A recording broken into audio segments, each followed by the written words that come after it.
Most honorable superintendent, I prepared my report, and to the best of my abilities I will share my thoughts. By the time I get through describing the situation, I'm confident that you'll follow my recommendation. What I write is describing a crisis. I've never in my life witnessed a high school like this. That's no exaggeration, only a wild imagination can fathom congratulations at a graduation. I don't know if they're smart or not, but before I could start to jot, I saw some students in the parking lot sparking pot. I reached the front entrance before I got in the door. My nose was greeted by the smell of urine on the floor.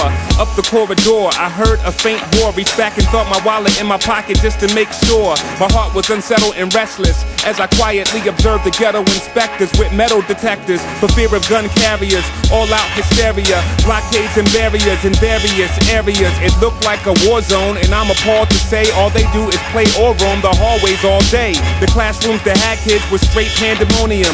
Every class I went to, nobody had control of them. Cats had no heart. In fact, it was so dark you'd have been scared if you had a bat and you were Joe Clark.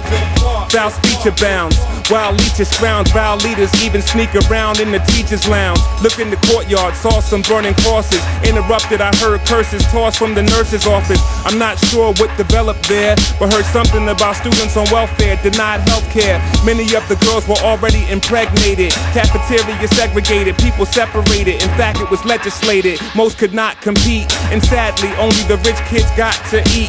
The poor kids and orphans were tossed the smallest portions, and that's just a portion. I saw even more sin. Went to an assembly in the auditorium. The kids were in a frenzy, they booed the valedictorian. The student government indeed was full of pride. The class president was selling weed on the side. Impropriety was common with a lot of variety, and there was no honor even on the honor society. They were full of great schemes, even the debate team. Girls were taking slim fast, boys were up in gym class. Ironically, attendance was packed for all sports. In class they fall short, they're at the basketball courts. They're building more jails than schools, you do the math. I won't even mention what I saw in the computer lab. At the end of the day, half the school was in detention, and that's not to mention those who were out on suspension. I walked around to see anything extracurricular. Most kids had left, there was nothing in particular. One thing caught my attention that I would call shocking. In the Bible club, a girl was teaching false doctrine. I went to the principal's office to meet the principal, but found the principal to be a man of few principles.